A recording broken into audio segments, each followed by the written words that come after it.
The Royal Motor Yacht Club Port Hacking is a hidden gem of the Shire, situated on the banks of the beautiful Port Hacking. It's a great place to catch up with friends, celebrate your birthday or any special occasion, and they always show the NRL live on the big screens. The RMYC Port Hacking, proud sponsors of this podcast and big supporters of the Cronulla Sharks. Check out their website, rmycph.com.au. They've got a Facebook page, or you could go old school and call them on 02 9523 9300. SharkCast! SharkCast!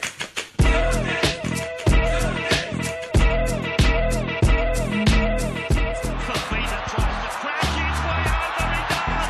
Fafita got the ball over the line! And to all you people back in the Shire, turn your porch lights off because we're coming home with a trophy.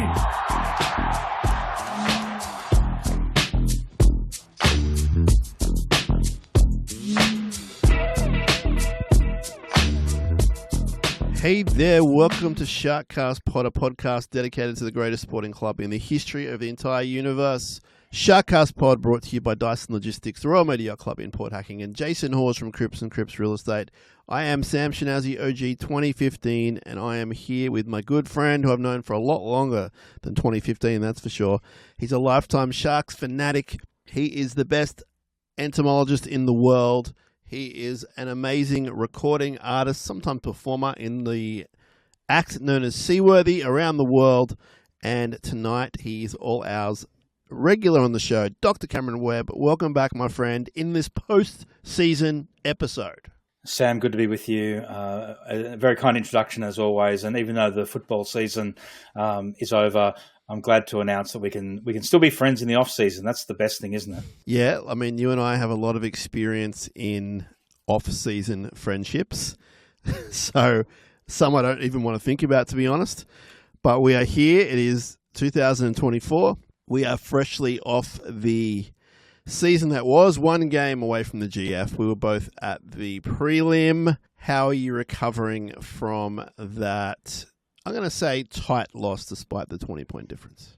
It was disappointing. I guess that we went into that sort of expecting that result, but hoping for a pretty good performance. And I think for the most part, we did put up a really good performance. And I guess we were just run down in that last quarter of the game or thereabouts. And I think that there's a lot to take out of it. And I think above all else, the lesson we'll learn from that prelim is the same as what all of the losing teams on the grand final day have learned as well, is that in these big games, you just can't make mistakes.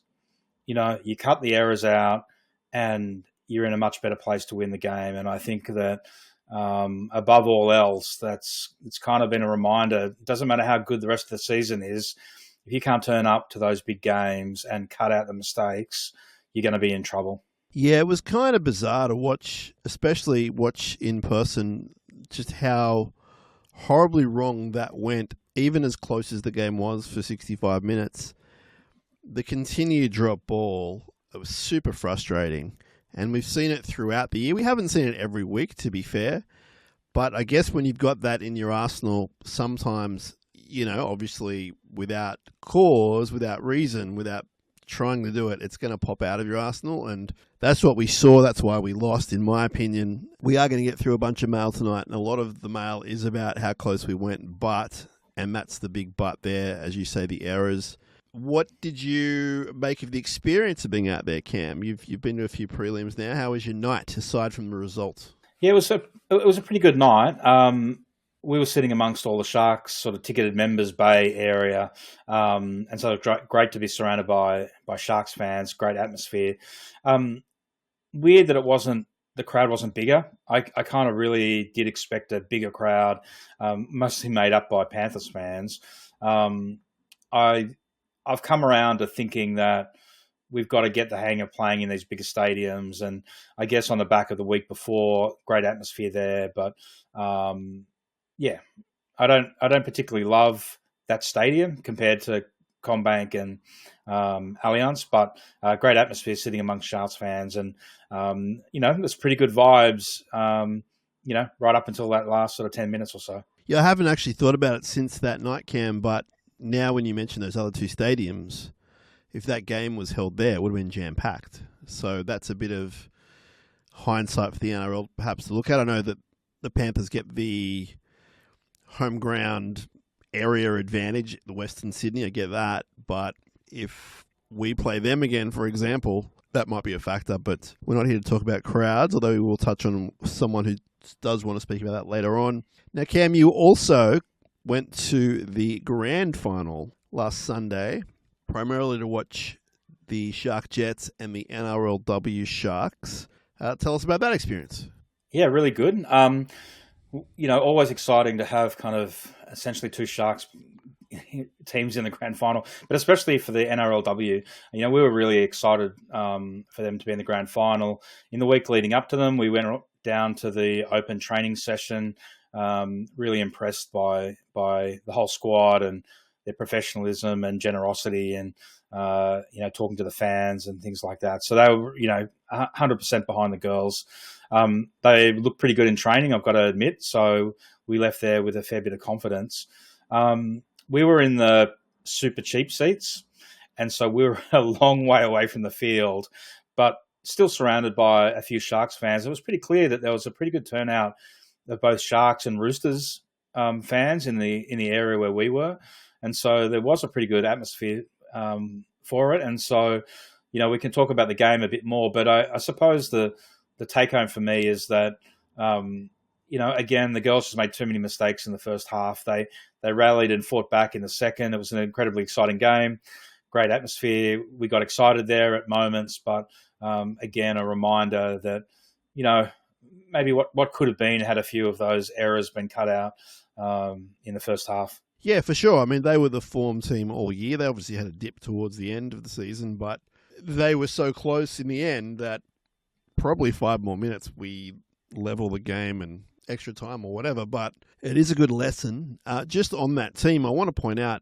as you said, how professional they are in 2 years of existence. I know some of the women have had careers at other clubs, but for a team that's 2 years in existence, the way they handle themselves with the media, the sponsors, the fans, it is A+, classy, professional, friendly, interesting. And it's like they've been waiting this whole time and probably just observing the NRL male competition, and they've taken the good stuff, left out the bad stuff, and they're just ready to go. So absolute credit to the Sharks club is the NRLW team, and it was really exciting that second half. I can only imagine how amped you guys were in the crowd at what could have been. But yeah, in the end, just some more mistakes. And the Jets game, what did you make of that? Yeah, it was really frustrating because the Jets seemed like they were on top for the entire game. And again, there are a few too many errors made, and they really felt, I felt like they were really on top, and they were always going to win. Even even when the Devils kind of came back and scored towards the end there, you thought there was always a chance. A reminder that you just can't make these mistakes in these big games. But great seeing the guys go around, and there's no question that it's pretty exciting for the Sharks in the future. That Ison Stone Street try was as good a try as you'll see. That was pretty exciting. Some of the defence was great. It just was a disappointing result when I think, in all honesty, I thought that we were the better team, and it was sort of unfortunate. A few errors towards the back end there kind of really cost us. The other guy involved in that try-cam was Chris Vaiella, who's the promising young centre. So it was very obvious to me that in the future you could have those three guys in the NRL team and they wouldn't let you down. Oh, 100%, Sam. I mean, I think it's, you look at that game and you think there's 3 or 4 players, 5 players that were in that squad that you'd feel quite comfortable coming in to the NRL team in due time, or even if they need to fill a gap during the 2025 season. So from that, it's a really encouraging result. Just a shame that they didn't get the win. The other guy that we've spoken about on the show, and I say unfortunately, and I say it lighthearted, so bear with me, he's fallen into the perennial reserve grade captain veteran existence already, and that's Billy Burns. But he looked really good in that game. Yeah, I thought he was pretty good. He's one of those players that seems to go about his work and is hardly noticed. Pretty solid. And I mean, the fact you don't notice him probably is a good sign. He's just a good, solid workhorse of a player. But But they were, I don't know. I haven't watched the game back, but it really seemed like it was one of those games that they kind of really managed to lose. Quite unfortunately, that they were, the better team, but just couldn't. It had a few defensive lapses and a few errors there, really cost them in the end. Now, some quick thoughts on Jack Williams leaving the club. I'm disappointed only because I like Jack and I feel like he's been a bit hard done by at times by Sharks fans.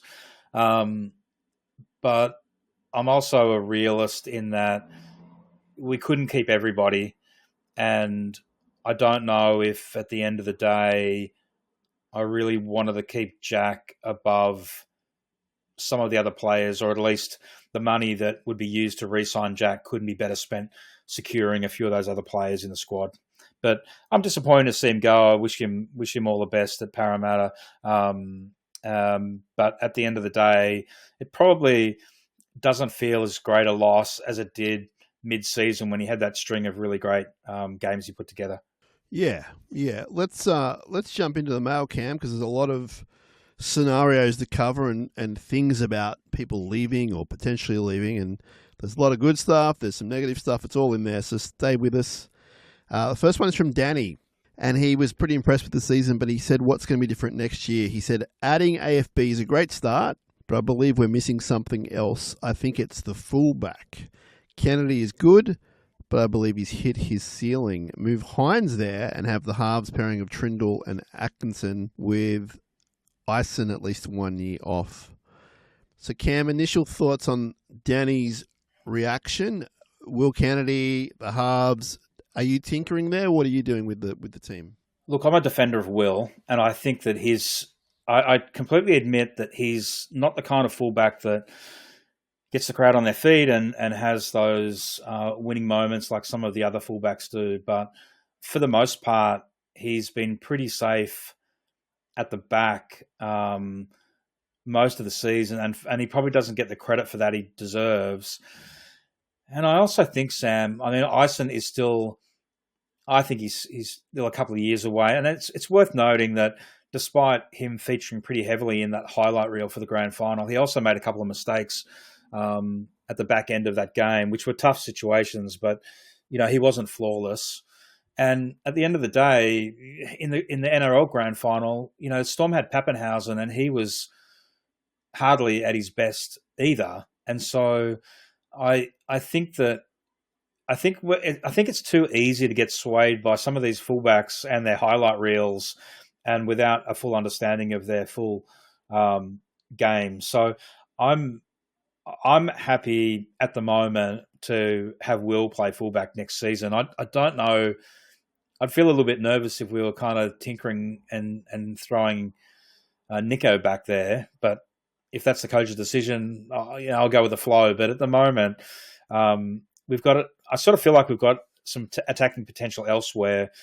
Let's focus on that rather than moving Will. So the Hines, the fullback thing is good in theory, but people are talking about a time that was, 4 years ago when he was doing that. I mean, 4 years has passed. He's played a lot of games, a lot of footy. He's had injuries. He's almost 30. I don't know if that's the time you start throwing someone back to fullback, given the way fullbacks play these days. I understand the idea. He can be free-floating. He can pass, all that kind of thing. But I don't know if he's the guy you want at the back in current, not so much form, but just in his current life. I think he won Dally M half of the year, player of the year. It's either halves or it's not going to work. And I'm of the belief it will work. People forget that he was on track with Dally M points earlier in this year before he got injured. He was winning man of the match. He was going great. He was picked for Origin. So it's not like he had this disastrous year. Now, he came back from injury. It wasn't what it was. He was up, he was down, he was up, he was down. I get all that. But I think with an off-season and with Trindle and Will and Blake as the spine, I think there's a lot of potential there still. And let's not forget, we went one game short of a grand final. I don't know contract-wise what's going to happen with Atkinson. So I don't know if he's necessarily going to jump in and play in the halves for us. it's one to watch and see, but I'd be surprised if the coach puts Nico. I'd be surprised if the coach messes with the spine at all, Cam. I just think that he'll say, hey, we had a pretty awkward end of the year. Let's work on it. Let's get it right. So Danny also says he wants Talakai in the back row with Teague to go to the bench. And I don't like that one. I think Teague's either an 80-minute player or he's not playing. Do you have any thoughts on that, Cam? Yeah, no, 100% I'm with you, Sam. And I actually think Talakai is going to have much greater impact off the bench. I don't want to see him playing out in the centres again. And I like the idea of him coming off the bench. I agree with you about Teague. I mean, he plays better when he's out there for 80 minutes. Now, here's one that's going to come up quite a lot, and I'm happy to bring it up now. We've already brought it up on the show in the year gone by, but Danny says Stone Street needs a spot.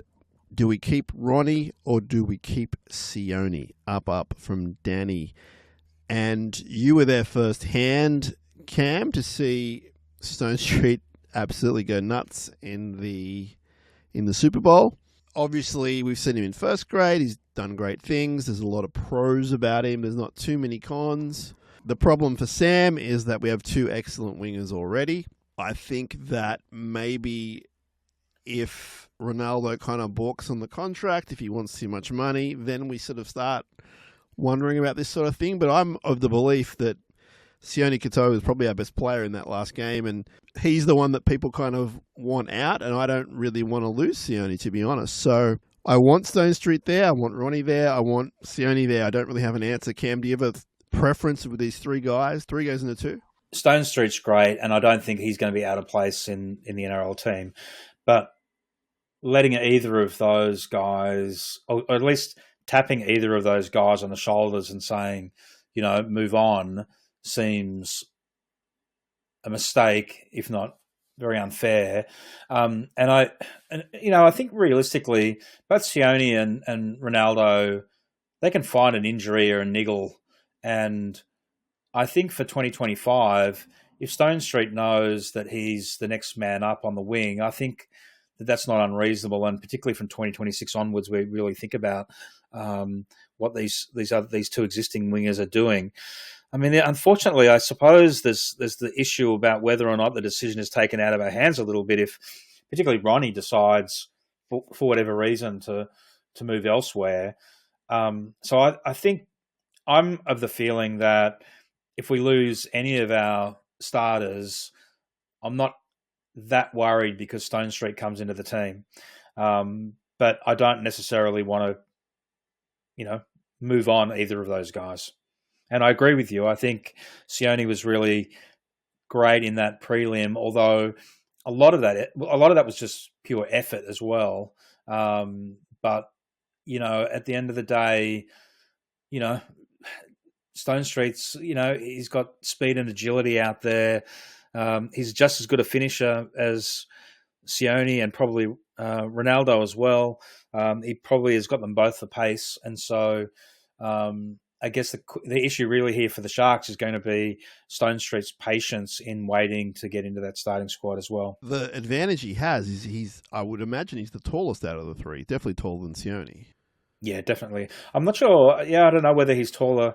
I mean, I guess that's the thing is that Ronnie's been great in the air at times for the last couple of seasons, and so I don't think whatever his height is, his attacking ability in the air isn't sort of really questioned too much, but certainly being able to have that on both sides of the field are great. I suppose what I'd really like to see is what Stone Street's like running the ball out in NRL. I can't sort of feel like whether he's quite got the strength of Sione. Like at the moment, I feel like he's probably not he might be taller than Sione, but he's probably not as strong as Sione.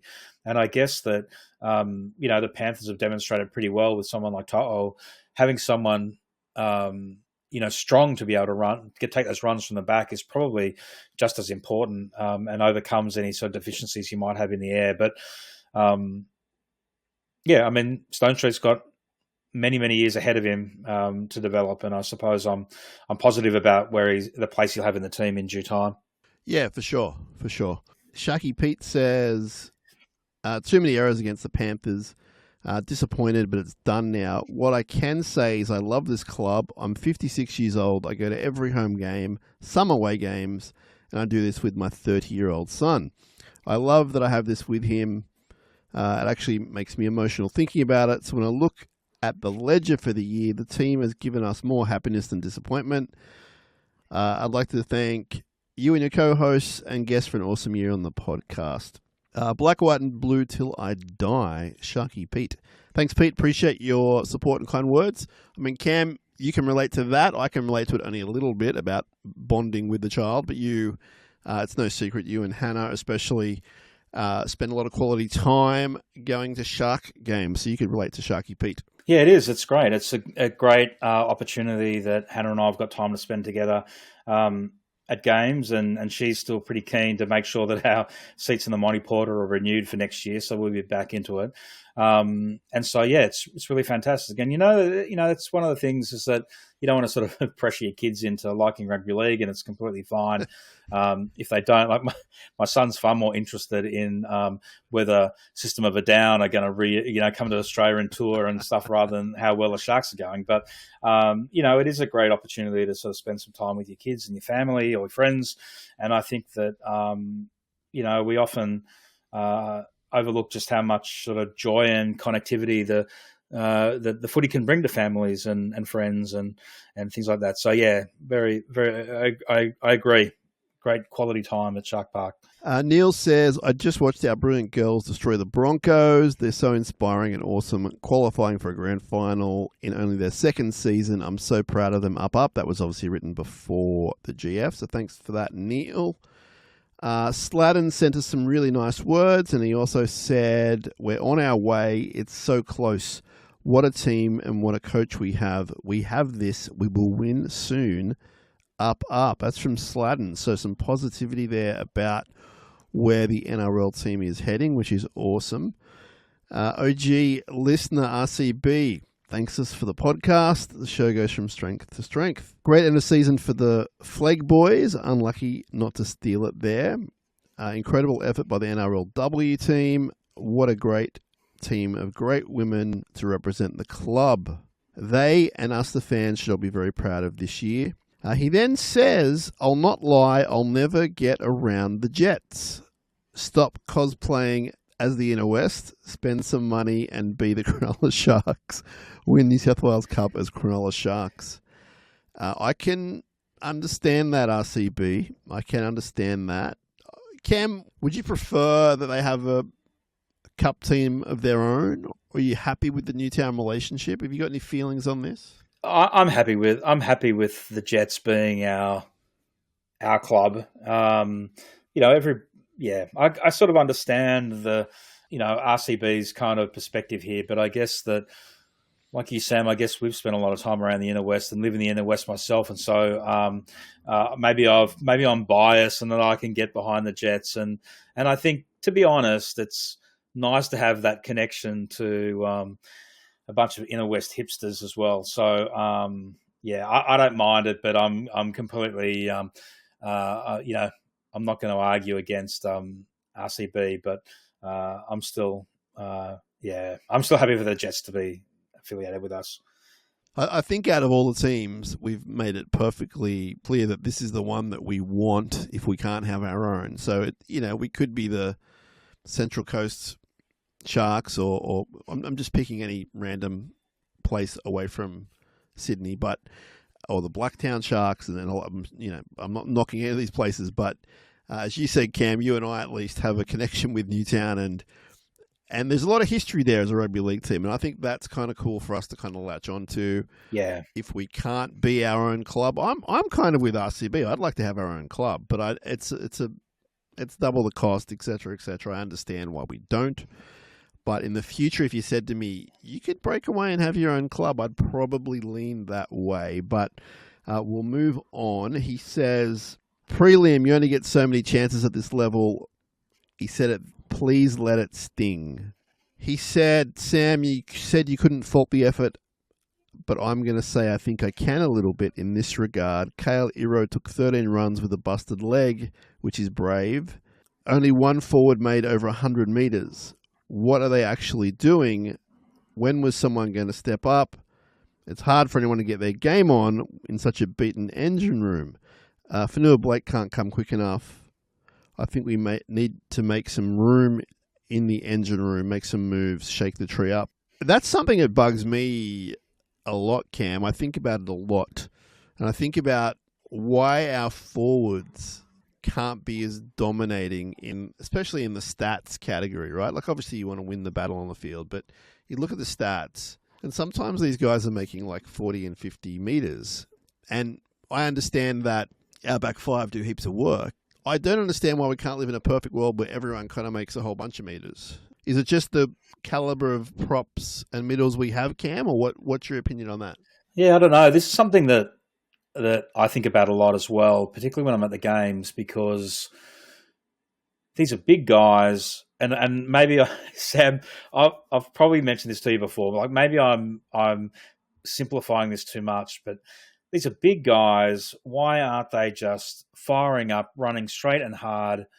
And they just don't seem to do it. And you can see these guys, whether it's a fitness thing or not, even when we do have the backs making the meters off the kick, these guys are standing around, often flat-footed, not even looking interested in taking a run. And I just don't understand why they're not, even if it's not that they're coached that way, or you almost think that they're being coached not to do this. But you look at guys like Tukes and Royce and all these guys, why aren't we seeing stronger straight running up the middle? And I suppose to a certain extent you saw that. Again, you're sort of thinking about the Panthers, watching them in the grand final, and I guess I don't watch the Panthers a lot, or being at the grand final really, I didn't have any skin in the game. And so you were really watching and thinking, well, what's making Panthers so good here? And the forwards were great, but being put into positions to make those runs up the middle where there's an opportunity to make meters and not just running into three guys in defense. And I think that that's probably, something that we've got to be thinking about as well, is not just about the strength and speed of the run or the power of the run, but how they're being put into the positions to make those runs that make meters. But there's people more skilled in coaching and analysing the game than me, Sam, that can probably answer that question.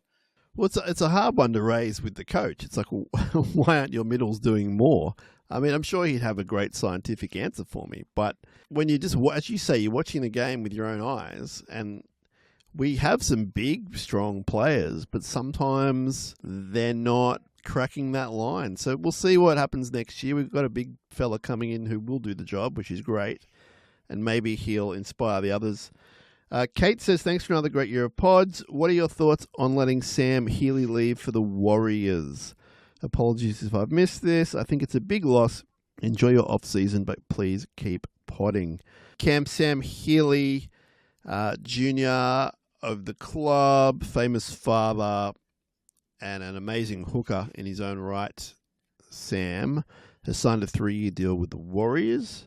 I think it's a great loss given how good I think he's going to be, but I also think realistically they've signed Blake Brayley to a long contract and a pretty rich contract, and he's their guy. He doesn't miss a minute of football ever, touch wood, and it's possibly cheaper to keep a guy like Beryl on the books to sort of sub for him in the rare occasion he can't play, Blake, rather than sign a guy like Healy, who's going to be pretty hot in the market at that younger level, and then just not have him play. So I understand why they didn't sign him, but what have you seen much of him, Cam? Yeah, only a little bit, and I completely agree with everything you've said. Like, he's got great potential. He's young.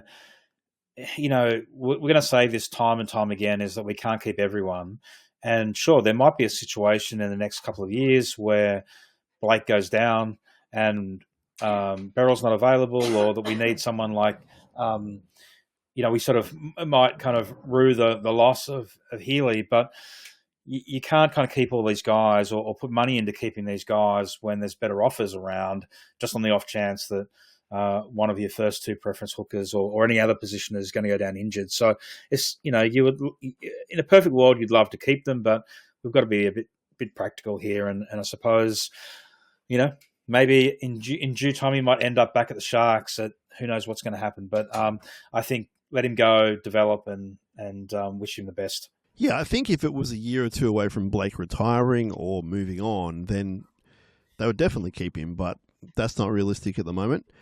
Brett says, thanks for all the pods this year, loving the content, appreciate the insight. Mixed emotions, proud we made a prelim, mostly held our own against the greatest NRL era team ever. On the other hand, I feel like we had an opportunity. If we could have iced more of our chances, I think we could have won.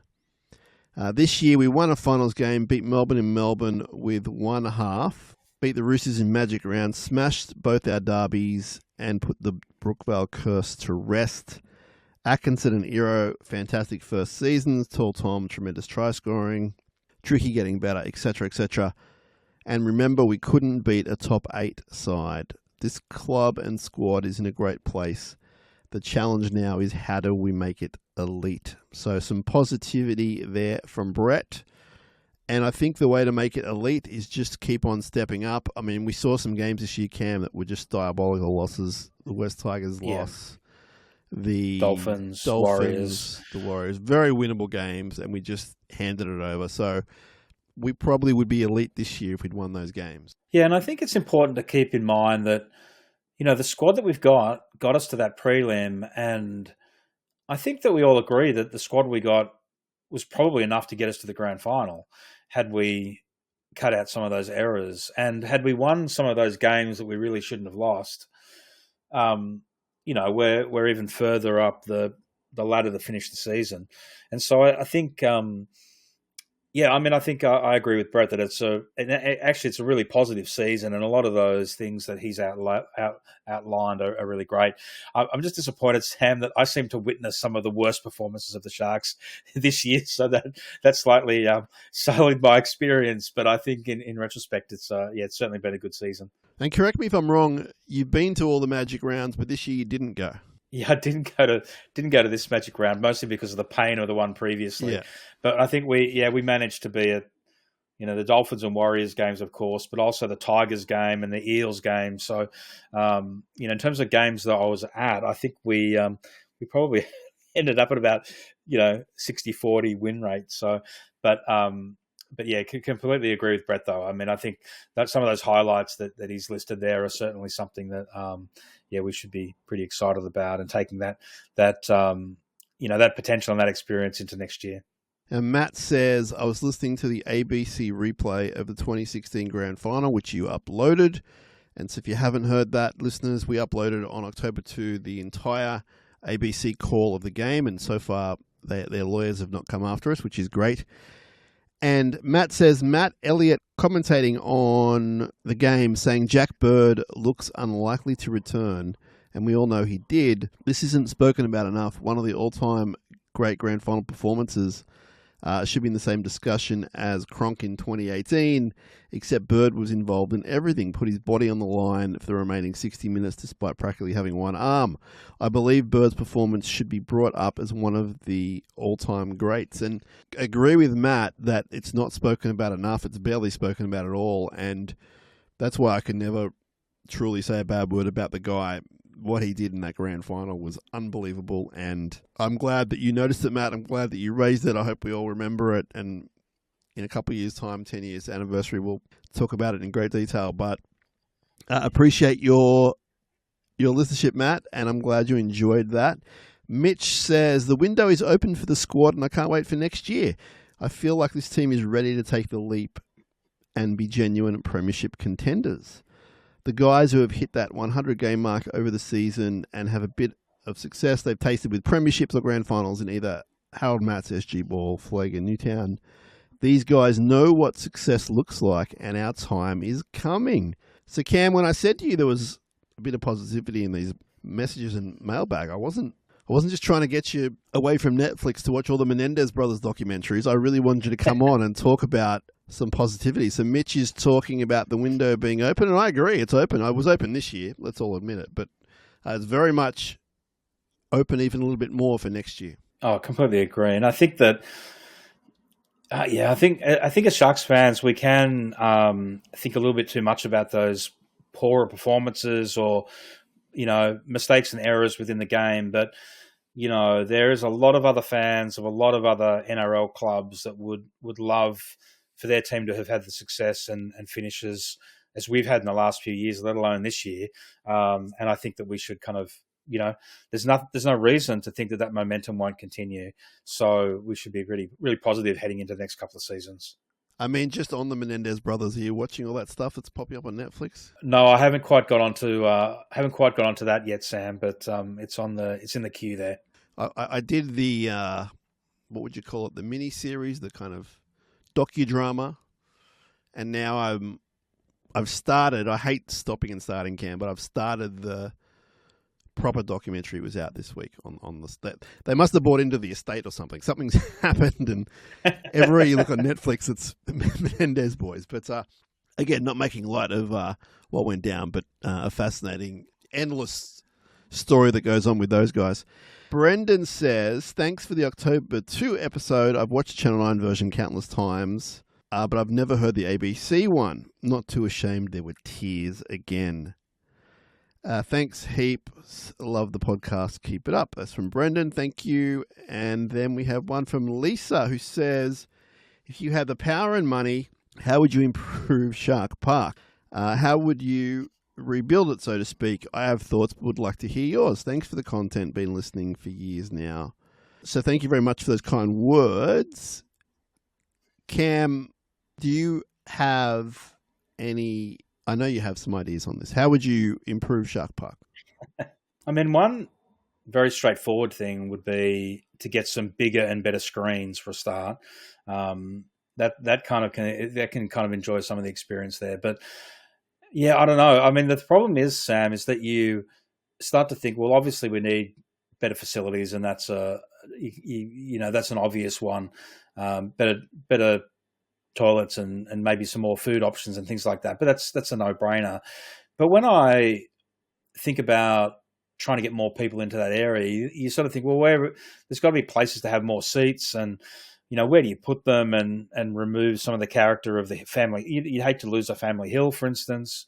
I'd hate to lose the mini hill in front of the Monty Porter. That's a great part of Shark Park. So, without starting to get out the blueprints and redesign the entire stadium, improve, buy us a couple more screens. That would be great. But what do you think? What's your first thought about a realistic change to Shark Park? Well, I've got the ball in my hand, and I'm going to kick it a bit further, Cam. I'm visualizing extra seating on both sides. So pretty much wherever there's space, I want seats, and I'm guessing stands of some sort. So I'm extending the ET both ways.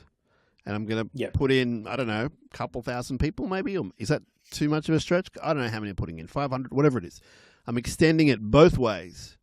And then on the other side, however feasible, and it's a bit of a shorter space there because of what's going on with the hotel and the club and everything, I'm just putting seats on either side of the Pete Burns, just wherever it is. Like, if you can make it above the concourse, whatever you can do, if you can add 10 more seats, I'm doing it. I'm leaving the hill as is. And I think I'm going to put, unfortunately for you, Cam, some concourse seats behind the posts in front of where you sit in front of the Monty, even though it's not that big a space. I don't know how I'm going to have my emergency fire escape footpath behind that in between you and the seats. But I'm just thinking seats. That's what I'm doing. Yeah. What more can you do? I mean, it is funny. We were sort of looking at when we were down watching the girls in that training session before the grand final. We were sort of sitting in the lower sort of part of the ET and looking around on the other side of the field. And it's having just been at Allianz the week before. It is strange to look around that field and say, look, there's only like eight or 10 rows of seats all around on the concourse around the ground, like and but again, as I said, I agree with you, is that you can start, putting in seats and extending grandstands and things like that. But the practicalities of how that works, I really don't know. So one of the this is maybe a topic for another podcast in the future, Sam. But the having had the chance to go to New York earlier this year and go to Yankee Stadium and hear the story about how they basically rebuilt the stadium next door to it, and I kind of every now and again when I'm walking past, I look at that golf course across the road and think, why don't we just build a new stadium over there and sell off Shark Park for housing? But I know that would be that'll get the pitchforks out and running. That's not the worst idea I've ever heard, Cam. I don't even know if I've ever heard that one, to be honest. I'm sure others have heard it, but I don't mind that. I don't know where you're coming up with it. I guess you're selling off the stadium to make the money, and yeah. I'm not proposing this, Sam, but you sell off that land, which is Shark Park now, and with a top up from somebody, you're buying part of the golf course and building a stadium across the road, fresh, and how big a stadium you want to build and stuff like that. But if you could build something that was even half the size of Allianz or something like that had great capacity, then I don't know if I would be completely against that, as much as I do love Shark Park. Who's going to break it to the golfers that they're going to be on a 3-par 9-courser? Well, there's only about 20 people use the course, don't they? And they're all old blokes, so we'd be right. Oh boy, golfers aren't a big. That may be your most controversial moment on SharkCast yet, Cam. Sorry, golfers. Sorry, old dudes on the golf course, you mean? Well, how many people do you see walking around there? Maybe a few on a Saturday or Sunday morning. We had a nice bit of correspondence from Elo, and he said, I wanted to give a shout out to the Dodd family at the NRLW prelim. His young son, Jasper, who I've met, is a lovely young man. He and Elo were at the game, and they ran into Quincy Dodd's parents and uncle, and they offered to get Jasper at full-time to meet some of the players. And 5 minutes before full-time, they came and found them, took young Jasper down to where they were sitting, and they met Quincy and the other players. Quincy also took him onto the field to meet his favourite player, Tiana, and they just wanted to pass on a great experience and the amazing people we have at our club. And also said thanks to all the SharkCast hosts for a great year of podcasting. Catch up in Vegas. Cheers. Yeah, we'll catch up in Vegas for sure, my man. That's a nice story, Cam, and you've already said that how great and friendly they were at the meet and greet the other Thursday. So yeah, definitely, and just to echo those comments about Quincy and also Tiana. Both spend a lot of time with the young fans at that open training session, and were really open and friendly and talkative and interested in the fans as well. And so it wasn't just a case of kind of shaking hands and signing autographs. They were having a chat to everyone. And so, yeah, 100% really classy team, and looking forward to next year with them. Our friend Lush in Melbourne says, I'm not mad, I'm not even disappointed, I'm proud, and I can't wait for next year. This team, with the addition of AFB, is going to be camped in the top 4 for years to come. Up. I like that, and I agree with that. Brad says, short and sweet, I'm proud as punch. We stuck with them for 65 minutes. See you in Vegas. We got a big year coming up. So some more people heading to Vegas. See you there, Brad. Brendan says, I'm over the Nico bashing from the so-called fans. It's a team sport, not a one-man band. Just on that, Cam, how do you sit with Nico and his form, and what your expectations are? What's going on with you and Nico? Yeah, I'm looking forward to seeing how he starts 2025. I think it's he was in a really tough position to come back from that injury at the back end of the season. I don't think the coaching staff could deny him coming back into the team. I've been pretty open in saying I sort of, not that I wish Nico any ill will, but I would have kind of be interested to see how the season had played out had Atco and Tricky remained in the halves.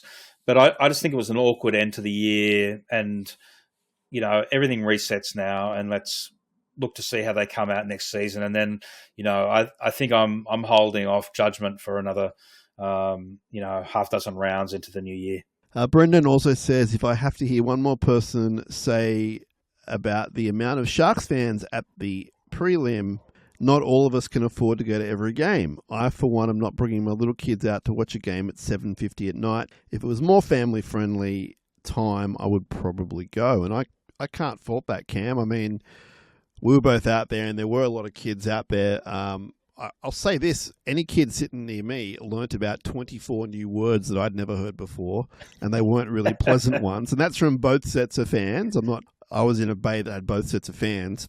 Often after a finals game, you'll hear me talk a little bit negatively about the crowd, because that's usually my experience. Now, the Cowboys game the other week was a bit different because, it was a very fun kind of experience. And as most of you know, I was in the front row and I was away from kind of everyone, and that was my night. But I was reminded of the level of intoxication, which I don't have a problem with if you can handle it, but a lot of booze and then the emotion of do or die football. It's an extreme mix, and I'm sure that people listening might go, "Oh, don't be such a soft touch" or whatever, but I'm actually not a soft touch, and I know plenty of swear words, but I was about to turn around and say to the guy behind me, "Is there a chance you could get a whole sentence out without the F and the C word?" But I understand, Brendan, what he's saying, and especially money-wise, I mean, these events are not cheap, so I can relate to that. I respect that not everyone can get out there, and obviously when you can, you make the most of it. Obviously Sunday afternoon games are perfect down at Shark Park, but there was some wild scenes of that game, Camp. Yeah, there were, and this is the same around where we were as well. And I think, there's actually a bit of discussion amongst the crowd. There were a couple of groups that were kind of echoing your experience, I suppose, and a couple of people were kind of throwing a bit of stink eyes to the guys to kind of calm down a little bit. But so I guess that's something that, yeah, you're right. It's probably something that's more unique to those sort of finals games than at Shark Park. Although, I've heard plenty of similar stuff at Shark Park. I guess I do. I'm sympathetic both to the cost, but also the late night. Like, we didn't get it was even with public transport, and admittedly the Swans issues were on, but it took us longer to get home. We just live in sort of Drummoyne, but it took us longer to get home from Allianz than it does normally to get home from Shark Park. And even at the grand final the other night, like, again, we had the cheapest seats that you could get, but that's a big hike up the stadium, but also to get out of those particular locations with younger kids or even older fans as well, it's a bit of a struggle. And so, doing that really late at night, I'm completely sympathetic to that. And, earlier in the podcast, I mentioned that I was surprised about the crowd, and that wasn't necessarily taking a swing at Sharks fans, but just generally, I was really expecting there to be many more people at that game. And whether or not the crowd was down because everybody kind of expected the Panthers to run away with it convincingly, the game probably would have been much better atmosphere had it been at CommBank. Yeah. Thanks for being in touch, Brendan. Appreciate you. Hopefully we can get that grand final back to the afternoon one day in the coming future. I know that the likes of Buzz Rothfield are pushing for it every year, so hopefully sanity will prevail. And I mean, I love nighttime more than anyone, but I think I've come around to just those afternoon games are where it's at. Juz said, I was at the prelim. The team can hold their heads high. I got the vibe that a lot of the Penrith fans thought the game would be a walk in the park, but we gave them a run for their money and in it up until the 65th minute. Nico will unfairly cop the blame, but it was our errors that broke us in the end. Any news on whether Kaufusi will be re-signed? I don't have anything official for you, Juz, but I would be stunned if he doesn't re-sign, and if the club didn't want him to re-sign. I'm pretty sure it'll happen, and I hope it does. I think he's a really good value at what we pay him, and also I think the upside to him is he's only going to get better each year, which I think we're seeing. Yeah, he's not particularly old for a prop in first grade that's played in the grand final and played probably 100 games or whatever. So watch this space on that one. Jay said, I thought they gave their all for 3/4 of the prelim. Handling errors cost us. Had we not done that, I believe we would have won the game. Next year, I'd be starting with Sam Stonestreet and Jesse Colquhoun as part of the bench along with... I think he's going to start with Sam Stonestreet, and then on the bench, he would have Jesse Colquhoun with Dykes or Ison to start at the back. Kennedy isn't going to win us a premiership. We need a fast and meter-eating fullback. So Stone Street to start for Jay, and he wants either Dykes or Ison at fullback. Okay, we'll see what happens there. I'm not convinced, Cam, that K Dykes is going to be a fullback. I'm not either, and I'm also not necessarily convinced that Ison, at least in 2025, is the one to start in place of Kennedy. I guess we've talked about this a little bit already, and I think that Kennedy brings something else to the team that probably isn't, it's not in the highlight reels. It's not in the, perhaps not as much in the attacking aspects of the game, but I think that his strengths may not necessarily be replicated in either Dykes or Ison at the moment. So, I'm still all in on Kennedy to start next year, but certainly open to what happens in due time with Dykes, Ison, or anybody else coming through. I mean, the interesting thing is, I believe I'm correct in saying that he's off contract soon, yeah? Will Kennedy. I think they can talk to him from November 1. So he's ours next year for 1 year. A lot of that is on Ison's shoulders because if he can demonstrate that his sort of defence and security at the back is matching his sort of attacking prowess, well, I think he's going to be a serious threat to Will beyond next year. Well, I guess what I'm thinking, Cam, is will the Sharks try and offer Will a slightly shorter contract? Usually they'd sign a 3-year deal for security. That's what the player and the management would want. Maybe the club will say to him, here's 2-year deal with the option for 3.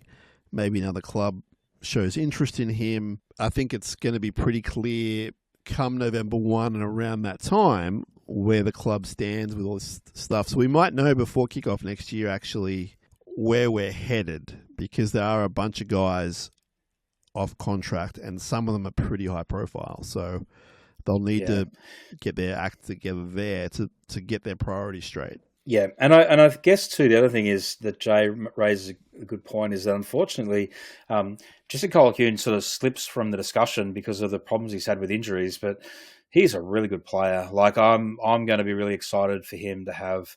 Hopefully, he comes back at full strength, but probably having that first full season with a full preseason into 2026 will be really exciting. I really hope the best for Jesse. Yeah, absolutely. He could be anything, but he's just got to not suffer those injuries, which they're freak incidents. So we wish him all the best. Obviously, he would be definitely pushing for our 17 when fully fit. Lee says, thanks for the great year. Love what you do, particularly this year with the Monday morning coffee chat with Kieran Fraser. So thank you for that, Lee. He said, I think we should start a GoFundMe for the SharkCast Christmas party. Not your thing, Sam, but well-deserved. Appreciate all that. I don't quite know what that means in the sense of the GoFundMe thing, but as in why we need the GoFundMe, we could just like book a room and people could hang out. And I did reply to Lee and I said the only issue with that is the availability of all the SharkCasters at that time of year. Cam, you know firsthand how hard it is for all of us to get together in the one room. It's pretty rare to do our Christmas episode with all of us there, but we can certainly try and do something like that and get the listeners along and have a beverage. How good would it be to organise a Christmas party on some sort of cruise? Sione Katoa could be the special guest and he could talk about fishing and stuff. That'd be fantastic. Well, don't stop there. You could have ET on there and we could have a fishing expedition and we could get Britt and Nickera to be the DJ. I don't know. We could make something happen. Look at all, and we launch off from the Royal Motor Yacht Club. Look, Sam, the party. The script is all written. It's we'll workshop this offline. And I'm not sure about the logistics, but somehow we end up on the swamps of the Botany Bay, and we make our way to the Golden Bay restaurant. Perfect. But in all seriousness, Lee, it's something we've penciled in, and we'll see what happens. Certainly no guarantees. As for the Sharks, you say you're super proud. All year you wanted to make the prelim to set us up for next year. A big 2025 is coming. So thanks for that, Lee, and I really appreciate your words. Brent says we need a better fullback. So this thing's starting to grow, Cam. He says Kennedy isn't a game breaker. That's what's missing. I want to see excitement from the back, someone who can put the fans on their feet each time they touch the ball. Oh, that reminds me of a young man named Valentine, Cam. You may recall his good times at the Sharks. Overall, I was happy with the effort, but handling cost us what should have been a win. Had we held the ball, we win that game. I'm with you, Brent. I think we win that game too. On the fullback situation, we've covered that a little bit, and we'll see what happens there. This comes back to the same issue, though, is that we didn't lose that prelim because Kennedy missed attacking opportunities or to be a game breaker. Maybe if he was, he could have conjured something up out of nothing. But we lost that game because we couldn't hold the ball. And so I keep coming back to this feeling that, the squad that we've got has great potential. It's about their discipline and patience and whatever else it is that contributes to these, error-riddled games that they're prone to. Yeah, I'm with you, Cam. And I think adding Fonua-Blake is unbelievably genius. And when he became available, we all went, oh, we need one of those guys. And then we got him. We'll see what happens with him. But you have to have the highest of expectations for him and for that pack, given what he can do, even as he's getting into his more senior part of his career. But he's still got some great years ahead of him. And I like that idea, Cam. We've got what we've got. We're one game away, and then you bring in this guy.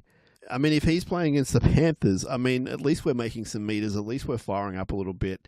And who knows? Maybe we hold the ball. I don't know. But I'm with you. I'm not blowing up the system. I'm adding to a pretty good, competent team. And as we keep saying, if we don't lose that game against the Warriors, if we make that tackle on the hammer, if we don't have such a rubbish game at Leichhardt Oval, we get the week off. We're not playing the Panthers on 6-7 day turnaround. We've got 2 weeks off to get ready for a prelim.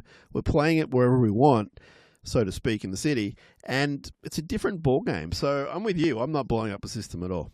Darby has been in touch. Darby said, want to thank you for all the podcasts. I've been listening since the live Facebook days. Good seeing you also at the games, and thanks for taking time out for a chat listening to my dribble. Darby, I've heard a lot of dribble about rugby league in my lifetime, and you're not one of those people, so it's my pleasure to hang out with you whenever I see you. You're a good man. I appreciate your support. I saw Darby actually before the prelim, Cam, and that was really cool.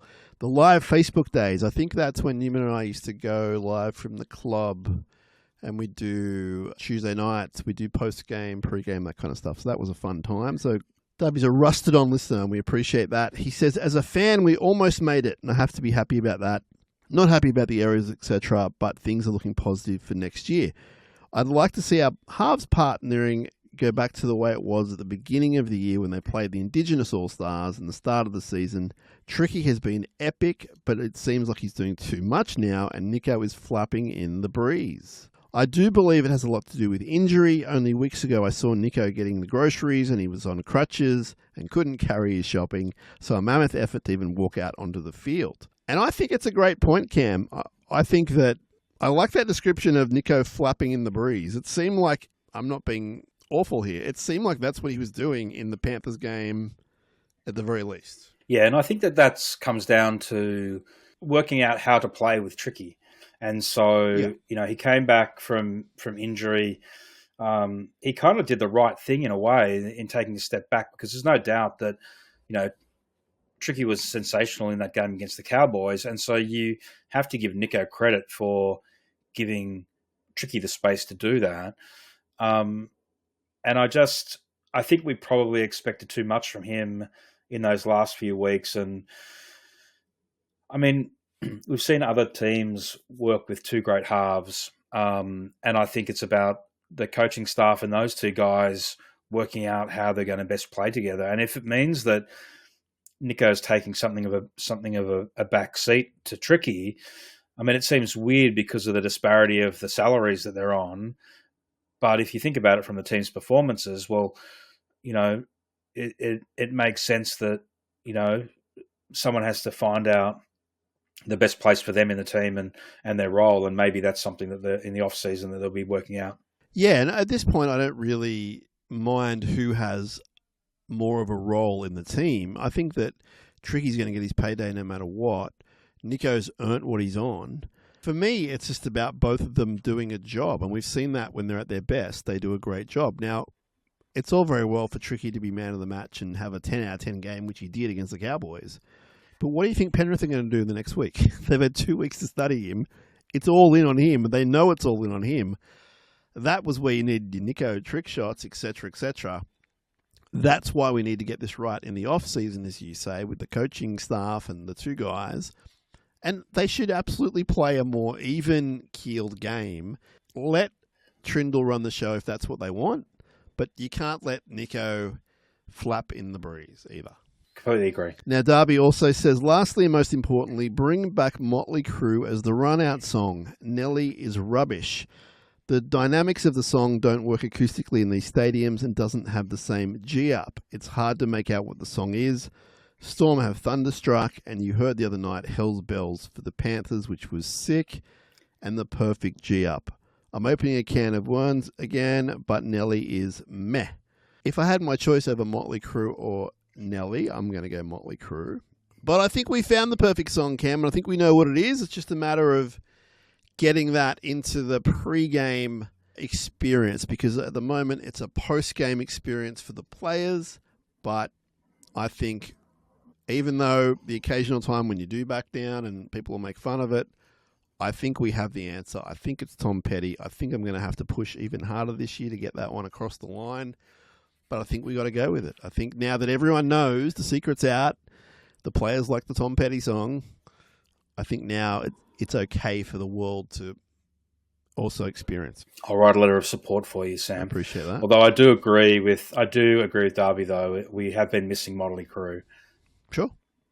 I'll leave it up to your role as lobbyist for the Sharks to make that change. That's what I am. I'm a lobbyist. Stacey said, what is your favourite dish at Golden Bay? And I think she's been listening to some of our episodes where we've been name-dropping being at the restaurant. Now, Cam, you're not a stranger to Golden Bay. I know this for a fact. I'm going to let you lead here. What's your favourite dish? The Mongolian lamb is pretty sensational, but also we were at Yumcha a few weeks ago and had these garlic prawn dumplings that were pretty sensational. But you can't really go wrong, can you, Sam? I mean, what's your go-to dish? I partake in both yum cha and, thankfully, as of late, more of an evening meal. So for yum cha, I'm pretty open to whatever. I like yum cha a lot. I'm not a 10 out of 10 yum cha guy. I'm like a 8.5 out of 10 guy. So just bring it to me and I'll eat it. Love it. No worries. But as far as the meals go there, the dishes, I should say, even though it goes against a lot of literally my beliefs, well, what my beliefs probably should be, the sweet and sour pork is unbelievable. Like, it is brutally good. I'm with you on the lamb. Did you say lamb or beef? No, the lamb. The lamb, yeah.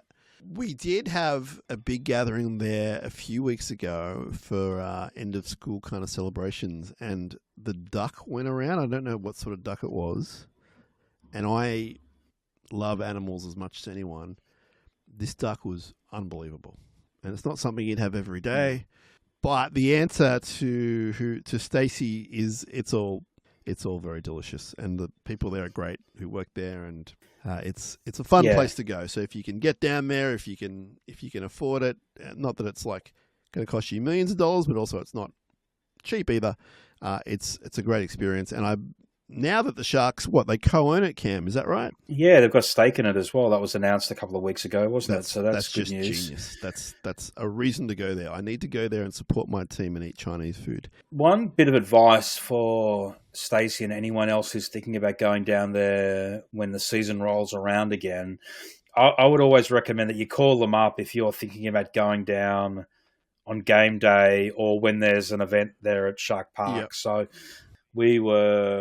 we ate there at one of the last NRLW games, and there was a bit of confusion about getting in those sort of prime seats next to the field. So if that's something that you're thinking about doing, don't rely on some of the online booking kind of systems to lock that in. Give them a call. Gotcha. Okay. And make sure you want to be having a window seat for those bigger events, or at least when there's an event on at Shark Park. So I was there as recent as last Thursday and happened to...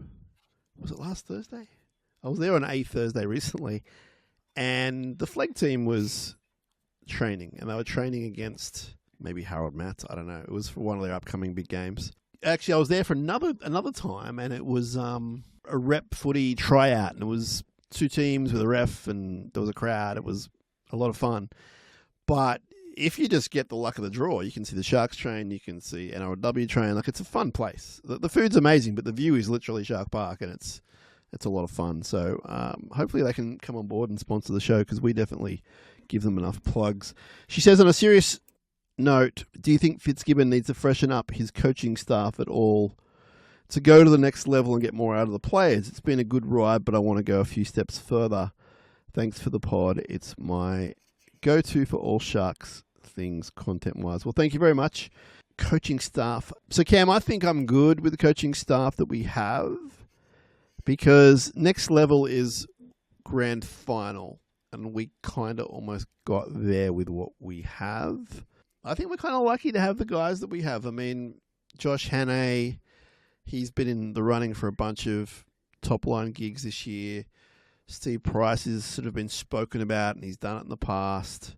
And Dan Holdsworth has a very strong attachment to a lot of the players that have come through and with the main coach. So I'm kind of cool with it. How do you feel? No, I'm all in on the guys. I don't think there's a need to change the coaching staff. And to be honest, I guess that the pressure will be on us to retain those guys over time, and as the Sharks' performances continue to be as strong as they have been. So, we're just echoing what we've talked about already. I mean, there's the squad's strong. We're performing well. We've done well.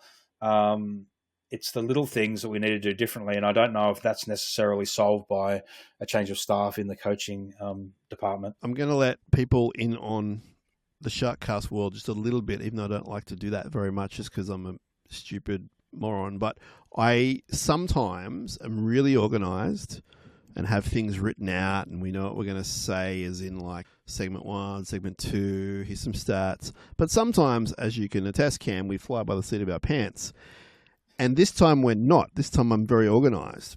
I must have been so organised and so in tune with the Menendez brothers documentary on in the background that I didn't realise that most of this is actually pretty positive. So I'm really glad that people are seeing what you and I kind of see, with the hope that's there for next year. So a shout out to the best listeners in the podcast land. Chris says, best season yet of SharkCast. I've enjoyed your guests. Monday's show with Kieran is a nice weekly edition. Congrats on a great season podcasting. Thank you, Chris, very much. Much appreciated. Maybe I'll get a Netflix sponsorship as well, Cam. I've mentioned the Menendez brothers like 4 times now. Yeah, how do we, do you need a support letter for that as well? Yeah, I probably do. Macca says, another year done. Thank you for everything you do to keep us entertained and informed. I really appreciate it. It's one of the 4 or 5 podcasts I listen to every week without fail. I look forward to continuing to do that throughout the off-season and into next year. Thank you, Macca. Appreciate that. He said, this year was a good one. My only measure of success outside of winning it all was that we improve. At the start of this year, all the questions being asked were, can they compete with top 8 sides, and can they win a finals game? Both answers were a resounding yes. This is improvement. We were 17 minutes away from a grand final, trailing the most successful club in 50 years by 4 points. Brave performance. We went with Melbourne for 60 minutes in week 1 of the finals, then went with Penrith for 63. Next year, we'll get better with AFB. 2025 could be the year version 2.0. I will see you to get it started in Vegas, baby. We won't back down. So Mac is going to be in Vegas singing a bit of Tom Petty. And that's very cool. I like that. I mean, it's a good point, Cam. We beat top 8 sides, most of them, every time. It was like, 80% record. And we won a finals game. So it was a good year. Obviously, we should expect more, but that was a good start for the next couple of years. Stephen says there are no Sharks players in the Australian extended squad. No Sharks players in the Prime Minister's 13. Are we better off missing the finals to give our players a better chance for playing rep honours? Love the pod. Cheers. Yeah, look, I was a little bit taken aback when I saw some of those teams, Cam, and I was just like, what? We made it to like the prelim, and you're picking all these other teams' players, but not us. But having said that, there seemed to be a whole bunch of our players that went straight into surgery and stuff like that after after we were sort of finished with the season. So that might have played a part of it as well. But Cam, what happens if we go one step further and we're premiers right now? Who's making the team, do you think? Yeah, I mean, that's a good question as well, because I guess that we're going to have some of our best players aren't Australian, Yes. aren't Yes. eligible or don't want to play for the Australian team. Yes. And so who will we left with Nico, Tricky? Tom has got to make the Australian team one day. But yeah, you're right. Some of our best players are either ineligible or don't want to play for Australia anyway. Maybe Jesse Ramian would be a sneaky or something if they I don't know. I don't know. It's an interesting one. I personally don't really care because it doesn't affect me or my life. I'm happy for the players to play rep footy, whether it's Origin or for a country that they represent. Now, where are we, Cam?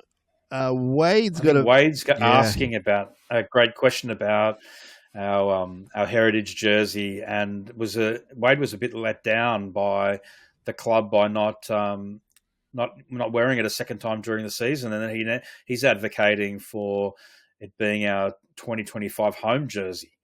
So he's asking me to write a letter of support for him to the club to lobby for our standard home jersey to be the heritage style that we had this year. What do you think about that, Sam? Well, I think aside from your passion for guitar pedals and things that buzz around in the middle of the night or day, I think your third passion is right here, jerseys. And it was a good one. Like, it was a real good one. Yeah, and look, to tell you the truth, there were the last couple of the prelim and also at the grand final, there were lots of Sharks jerseys, lots of people in Sharks jerseys at the grand final. I've got to say, many more than I kind of expected to see, and there were a lot of the heritage jerseys as well as the old Reebok ones as well. So that's obviously a jersey that's near and dear to the heart of many people. I mean, I still think that the hoops are the way to go, but I think playing a few more games in the heritage jerseys, whatever they might be, is a good way to go, and I think we should use it again this season coming. Yeah, I'm pretty much cool with anything that's old. Like, just everyone loves that stuff, and I understand there's a lot of younger generations than you and I, Cam, who are into the Sharks, and I get that. But I love the fact that people get so excited by these older jerseys, and it doesn't have to be the 1978 grand final one. It can be anything that you want to particularly call retro. But the club do really well from these jerseys. Like, they are some of the more successful things they sell are these retro products, not just jerseys, but everything else that they have on there. So yeah, we'll see what happens, Wade. We'll see what we'll run out in Vegas with. That'll be kind of wild. Some sort of Vegas inspired retro jersey. We'll see what happens there. Sam, have you had any word whether there'll be a special Vegas jersey? No, but there is talk of some sort of merchandise that one could wear to the stadium and show that they're Sharks fans, and also, I mean, they're obviously in Vegas, but something, they've either purchased or acquired for this particular event. So we'll see what happens there. I think it's a watch this space. So it's coming around. Sharks gaming chip or something. Okay. All right. The jersey is like black, white, and blue with a big chip in the middle. Brendan sent in a photo of me jumping up and down at the Cowboys game. He was only the 198th person to do that. And then he said, this was my reaction at the Royal Motor Yacht Club every time they brought me a free garlic bread. So appreciate that, Brendan. Those days are gone, but we still encourage you to go to that place and buy their garlic bread and the delicious food and drinks. Fraser says we're right in it until the 65th minute. Proud of the resilience we showed. Plenty to build on for next year. The drop ball and not creating enough pressure killed us. Penrith's class and big experience got them over the line, but I believe they'll come back to the pack next year with plenty of players moving on, whereas we're building and heading in the opposite direction. See you in Vegas. Oh man, there's a bit of a theme happening here.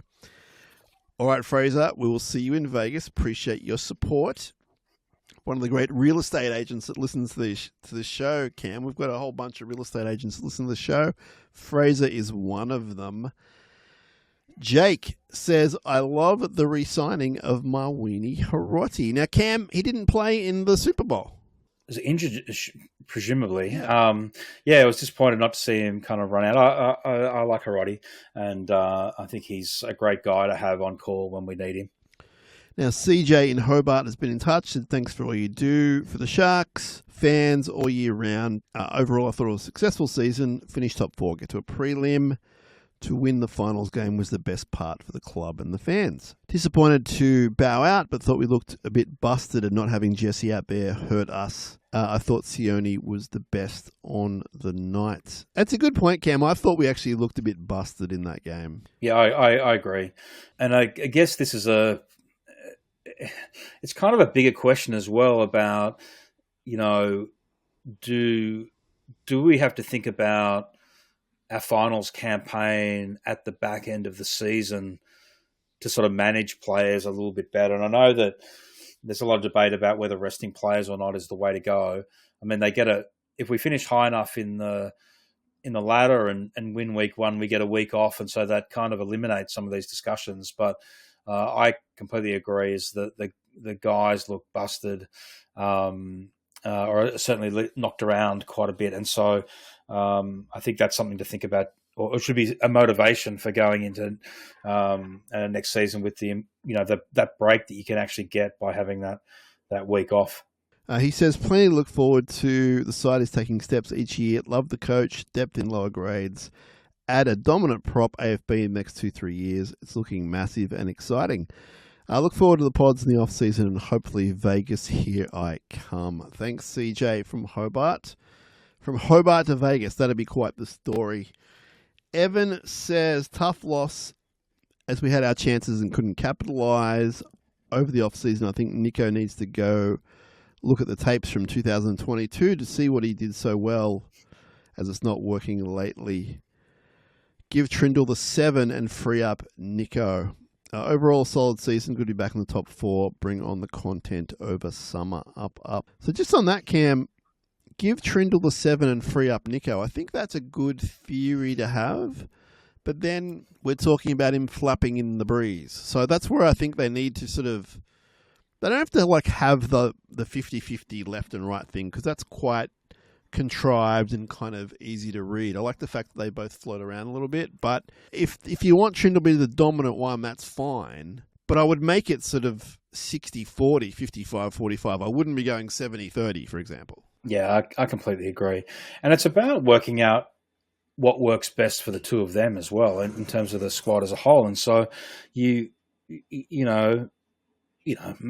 maybe 70-30 does work, but I agree with you. I think it's more of a 60-40, 50-50 split, which is really what we're looking for.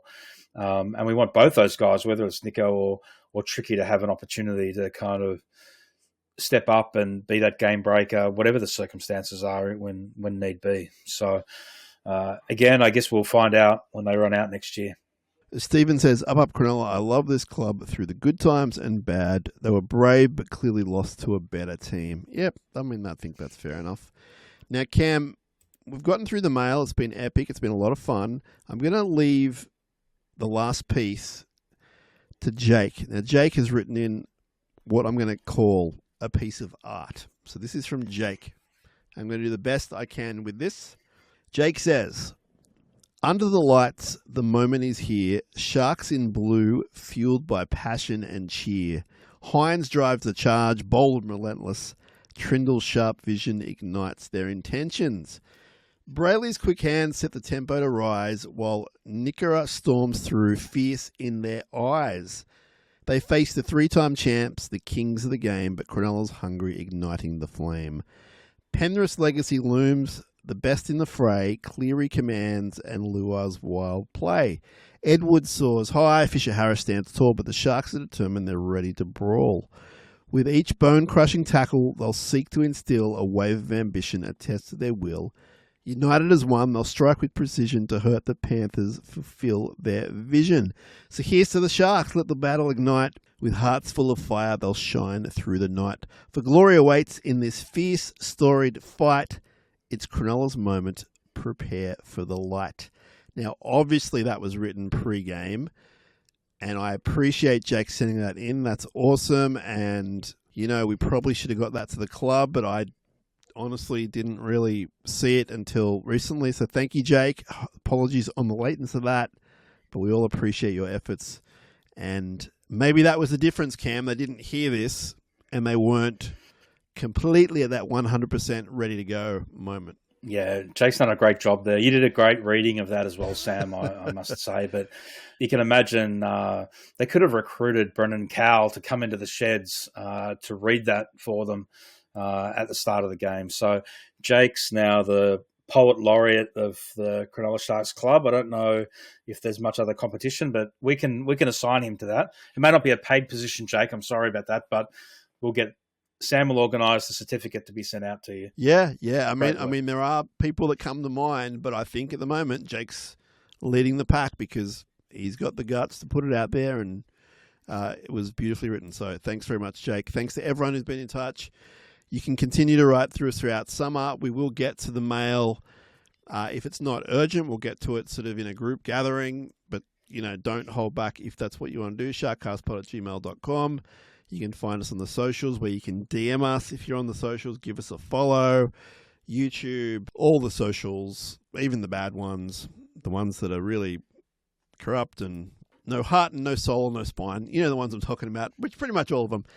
I'm losing it now, Cam, but just get on there and sign up with us and enjoy Cam taking photos like he does. Actually, Cam, what's your Instagram, your best Instagram? Let's get everyone to follow you on Instagram. At Wooden Palace, okay, is the best one for my photography and stuff like that. But yeah, actually, it's good that you flagged that, Sam, because I just want to give a shout out to Gaz, who I think has really amassed a pretty phenomenal collection of photos through the year, and I've been at him about having an exhibition of some of his photography because I think it's really outstanding. And so to the best in the business, congratulations, Gaz, a great year.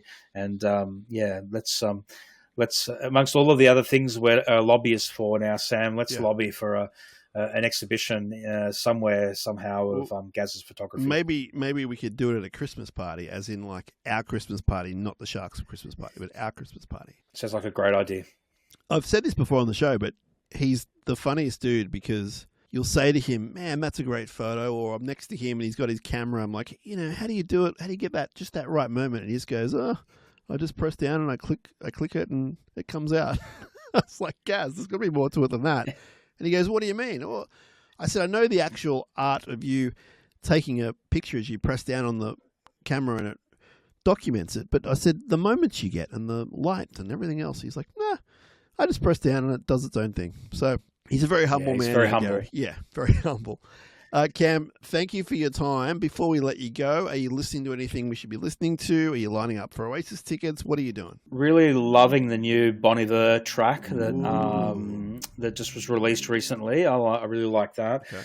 Pretty excited. I'm pretty excited for the Blue Bottle Kiss vinyl reissue of Fear of Girls to arrive in my letterbox sometime soon, and they're touring with Scream Feeder. I think it's early November in Sydney. So one of the best Sydney bands of all time that I know that you've got a great connection with for a very long time. But that's one of my all-time favourite sort of Australian albums, and so if nobody's heard it, they should be trying to hunt that down. We might as well go there. It's their best album. I think it is. Although I do get into squabbles with some fans that like Patient, and I do like Higher Up the Fire Trails, I must admit, which is their sort of full-length album, which I really love that as well. But those two albums, Fear of Girls and Higher Up the Fire Trails, are really fantastic records. And Blue Bottle Kiss are really wonderful band. I'm hopefully going to be there to see them play in a month or so's time. Get there early. You can watch Restless Leg featuring Ben Shammy, so that'll be good fun. Any seaworthy news we should know about? New record just came out long ago, a few weeks ago, called Deep Valley. So if you sort of Googling around Deep Valley Seaworthy 12K, a record made with my friend Matt Rosner, lots of field recordings and ambient guitar. So if you're looking for something to relax to in the off season, that's the way to go. And maybe a live show coming up before Christmas. But really, we'll keep those cards close to the chest just for the time being. Can you make sure it's not the same night as my Christmas show? That'd be awesome. No, I think I'm almost certain that we're a few weeks apart from that. Okay. Thanks for your time, Cam. Appreciate it. You're a busy dude. Thanks, Appreciate Sam. you jumping on. Have a great couple of weeks. I'm sure we'll talk to you soon on the show. We've got a bunch planned, so we'll get all that into action. Until then, everyone, thanks for tuning in. Appreciate it. Hope you're doing well. Keep your chins up. We almost made the grand final. We're going to make it next year. And we'll talk to you all as soon as we can. This is SharkCast Pod. Up. SharkCast is supported by the best and most honest real estate agent in the Sutherland Shire, Jason Hawes from Cripps & Cripps Real Estate. He's an expert in the Caringbah region and has his eye all across the Shire. Lifelong Sharks fan and supporter of this podcast, if you're looking to buy or sell in the region, the person you need to be talking to is Jason Hawes from Cripps & Cripps Real Estate. Call him on 0410 417 450. That's 0410 417 450. Jason Hawes, Cripps & Cripps Real Estate. Sharkies! Sharkies!